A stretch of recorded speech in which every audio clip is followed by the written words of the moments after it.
किसान भाइयों नमस्कार, स्वागत है आपका हमारे YouTube चैनल ताकड़ एग्रीकल्चर में। किसान भाइयों, इस वीडियो में हम बात करेंगे कि लहसुन की फसल में यूरिया का इस्तेमाल क्यों करना चाहिए, कब करना चाहिए और कितनी मात्रा में करना चाहिए। लहसुन की फसल में यूरिया का क्या महत्व है, लहसुन की फसल में यूरिया डालना आखिर क्यों ज़रूरी होता है, इसके बारे में आज आपको इस वीडियो में संपूर्ण जानकारी मिलेगी। किसान भाइयों, यह वीडियो आपके लिए बहुत ही महत्वपूर्ण होने वाला है। अगर आप लहसुन की खेती करते हैं तो वीडियो को आखिर तक ज़रूर देखिएगा। और जो किसान भाई हमारे चैनल पर पहली बार आए हैं, उनसे मेरा एक ही निवेदन रहेगा, अगर आपने अभी तक हमारे YouTube चैनल को सब्सक्राइब नहीं किया है तो सबसे पहले चैनल को नीचे जो लाल अक्षरों में आपको सब्सक्राइब बटन दिख रहा है उस पर क्लिक करके चैनल को सब्सक्राइब कर लीजिए और उसके पास में आए घंटे के निशान को ऑल पर सिलेक्ट कर लीजिए, ताकि जब भी नया वीडियो आएगा आपको उसकी जानकारी मिल जाएगी, आपको उसका नोटिफिकेशन मिल जाएगा, तो आप समय पर वो जानकारी देख पाएंगे। किसान भाइयों, अगर आपको वीडियो पसंद आता है तो वीडियो को लाइक और अधिक से अधिक किसान भाइयों तक शेयर भी ज़रूर कीजिएगा। अब वीडियो को बिना देरी के शुरू करते हैं। बात करते हैं लहसुन की फसल में आखिर यूरिया का क्या महत्व है। दोस्तों, यूरिया में 46% नाइट्रोजन पाई जाती है और लहसुन की फसल को एक अच्छी ग्रोथ के लिए नाइट्रोजन की काफ़ी ज़्यादा ज़रूरत होती है। अगर पौधे में नाइट्रोजन की कमी आती है तो उसके लक्षण हमें साफ साफ दिखाई देते हैं, पौधे में पीलापन आने लग जाता है। तो आपको पौधे में नाइट्रोजन की किसी भी प्रकार से कमी नहीं आने देना है। तो यूरिया की बात करें तो यूरिया का काफ़ी ज़्यादा महत्व लहसुन की फसल में होता है। अब बात करते हैं कि इसका उपयोग क्यों करना चाहिए। दोस्तों, अगर आप यूरिया का उपयोग नहीं करते हैं तो आपकी लहसुन की फसल से आप अपनी इच्छा के अनुसार पैदावार नहीं ले सकते हैं, इसलिए आपको यूरिया का प्रयोग करना ही चाहिए। अब बात करते हैं कि यूरिया का इस्तेमाल आखिर हम कब कितनी बार कर सकते हैं। दोस्तों, यूरिया का इस्तेमाल आपको कम से कम लहसुन की फसल में 2 बार तो करना ही चाहिए।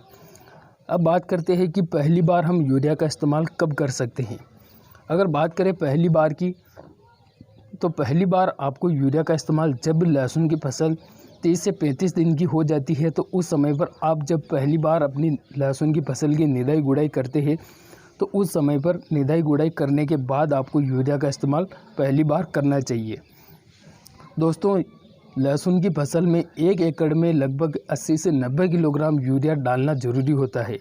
तो पहली बार आप 30 से 35 दिन की अवस्था में लहसुन हो जाए उसके बाद निदाई गुड़ाई करते हैं, तो निदाई गुड़ाई करने से भी काफ़ी ज़्यादा फ़ायदा होता है। इससे खरपतवार कंट्रोल हो जाते हैं और मिट्टी हिल जाती है, जिससे पौधे की जड़ों तक शुद्ध ऑक्सीजन पहुंचने लगती है। उसके बाद में निदाई गुड़ाई करने के बाद में आपको यूरिया खाद डालना चाहिए। अब उस समय आपको यूरिया की मात्रा लगभग 50 किलोग्राम प्रति एकड़ के हिसाब से रखना चाहिए। पहली बार का डोज आपको 50 किलोग्राम प्रति एकड़ के हिसाब से देना है। उसके बाद में आपको लहसुन की फसल की पिलाई कर देनी है।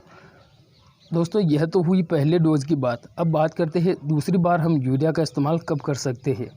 दोस्तों, जब आप पहली बार यूरिया देते हैं उसके 15 दिन बाद, यानी कि 30 दिन की अवस्था में अगर आप यूरिया दे रहे हैं पहली बार, तो फिर बाद में लहसुन 45 दिन या 50 दिन की हो जाए उसके बाद में दूसरी बार में आपको यूरिया का इस्तेमाल करना चाहिए। दोस्तों, दूसरी बार में आपको 30 से 35 किलोग्राम यूरिया प्रति एकड़ के हिसाब से लहसुन की फसल में डालना चाहिए।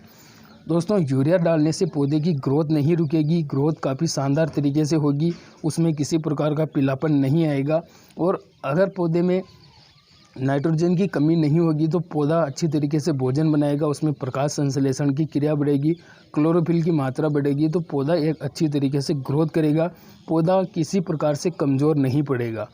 तो आपको 2 बार, कम से कम 2 बार यूरिया का इस्तेमाल ज़रूर करना चाहिए। आपको अगर आप 90 किलोग्राम प्रति एकड़ के हिसाब से नहीं डालना चाहते तो आप 70 से 80 किलोग्राम प्रति एकड़ के हिसाब से 2 बार 2 कॉम्बिनेशन बनाकर यूरिया का इस्तेमाल ज़रूर करें। दोस्तों, अगर आप यूरिया मिस करते हैं, यूरिया कम मात्रा में देते हैं, तो आपकी लहसुन की फसल में पीलापन ज़रूर आएगा। तो इस हिसाब से आपको यूरिया ज़रूर डालना चाहिए।